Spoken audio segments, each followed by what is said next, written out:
Ретро усещането при играчките и украшенията трябва да е с нас не само на Коледа, смята Иво Стаменов, който произвежда от дърво неща и за малки, и за големи. Това е моето царство, това е теоретичната част на моето царство. Има и практическа част, но тя е доста по-прашна, тъй като работиш с дърво, ставаш като брашняра.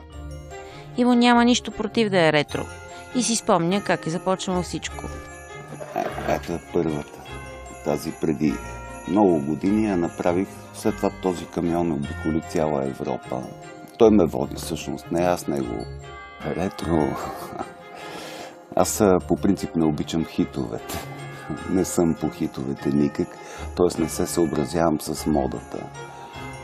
Усетил съм дървото като материал, който е моят материал. Разбрахме се. Това ми е учителката по химия. Това е крокозъмбер. Ципоклил съблезъб тигър е това. Имам машина за чембери също. Има котарак. Нали, е много актуално да светят очите. Това е бойда, чието очи светят.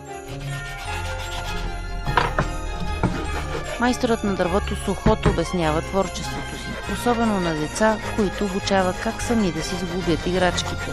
Зависи как ги обясниш нещата.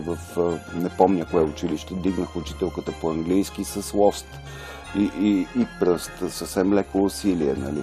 Те за час някъде си изглобяват една играчка, която после си отнасят в къщи и тогава вече се променя това отношение.